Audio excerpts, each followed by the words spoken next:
Hey guys, it's Jake, Refresh Pressure Cleaning, coming to you just with some miscellaneous information on some different topics.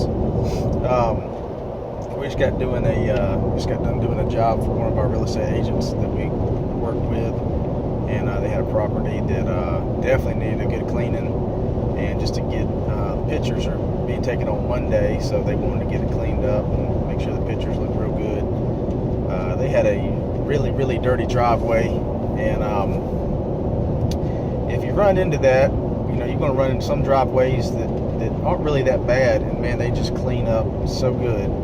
And then you're going to run into some driveways that are just straight dirty. I mean, there's some black mold in them pores of the concrete that just don't really seem to want to come out. So what we do, we always usually pre-treat our concrete and go over with a surface cleaner. And I say pre-treat. We pre-treat it with bleach and a little bit of roof snot or Gain dish soap, whatever we got on hand at the time. Just make it stick on that concrete, not running off into the grass too much. But on really dirty driveways like the one we just did, we have to pre-treat it, we clean it, and then we actually post-treated it as well, because it looked, had little burn marks in it, and I can't stand that. So instead of spending an hour with your wand or cranking back up your surface cleaner and going back over it again, take 5 minutes, and we use that 4-to-1 foamer, but an X-Jet, I'm sure, would do the same thing. Fill your bucket up with bleach and some roof snot, and do a post treatment, and you'll notice within 5, 6, 7 minutes all those little burn marks are gone. And now how we do it, we just leave it. We don't rinse it off, we leave it, and that way it really soaks in. Excuse me. Sorry about that. These allergies, this pollen is rough, but hey, that makes the phone ring.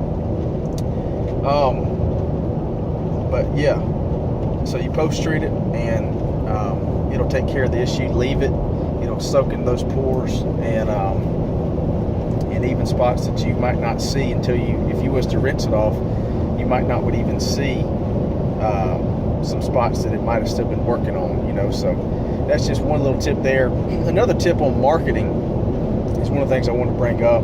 I talked a little bit in previous videos of how we like to use the door hanger and then run a Facebook ad to target that area. Well, here's a third option that you can to add to that mix.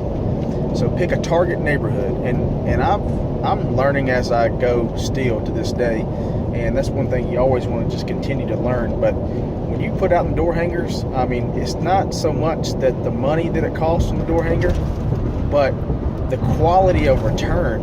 If you see a nice neighborhood that's your typical 225 house washes, vinyl sided, 1,200, 1,800 square foot homes, whatever it is, and they're real close together. Like, they're cookie cutter. You can just bam, put out the door hangers quick. That's so convenient, and it just looks so easy, and it is. But pick a more targeted area, a more targeted market of what you really want, and make that door hanger count. So we're getting more and more specific on what neighborhoods we put the door hangers in. Really quality jobs. I mean, the house wash itself might be $375, $425 house wash only kind of neighborhoods. So you put out your door hangers.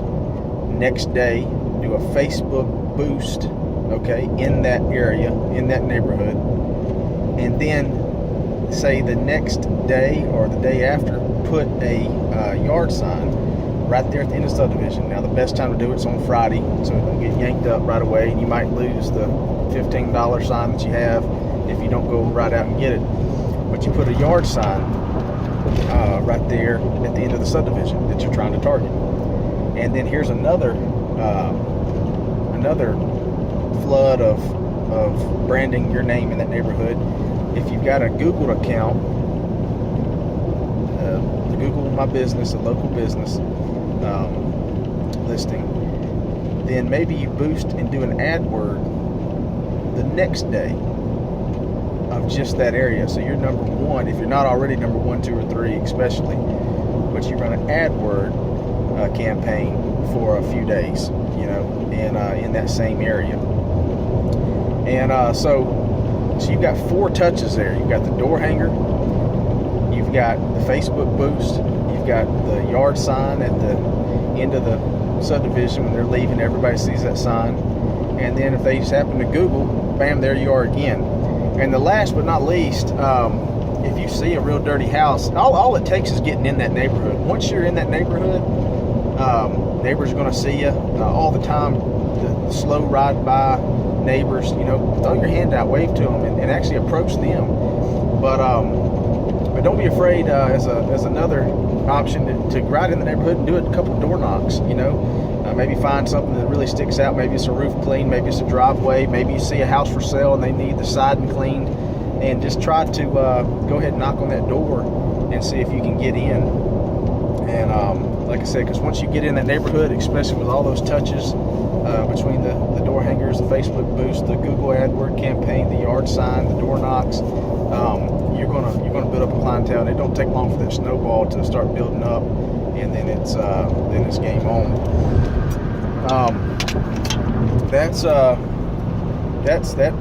That will get you business. Right now, it's been unbelievable.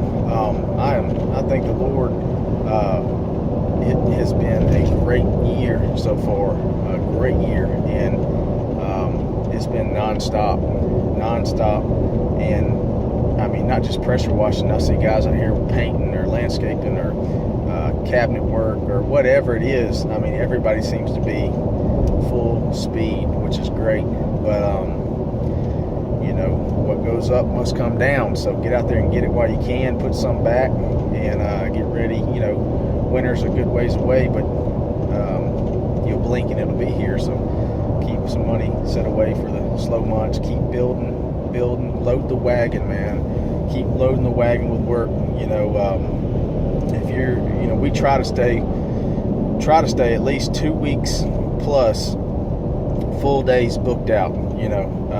And when I start getting my calendar and we only got, you know, 5 days ahead of us of work and there's nothing on the 6th day, I mean, that's when, don't wait till that 6th day to go out there and do the door hangers. Do it, find that time that weekend, that night, whatever it is.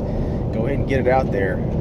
Run your boost, you know, your AdWord, and go ahead and drum up some business. And last little piece of advice for this video is continue to try to find the source. You know, who's the lead guy in your area that does a lot of remodeling, or the real estate agent that's on top of his or her game. What property management company is really a step above. You know, what little hustling person out there that you know of, or that you can find out who they are, it's all the time got stuff going on, and go do work for them. I mean, even if you're doing some work that, you know, or it's not normally what you'd charge, just to get in the door with them, get your foot in the door with these people, and you know, they'll feed you work. Like, for instance, the other day we met some painters. They called us out of Google.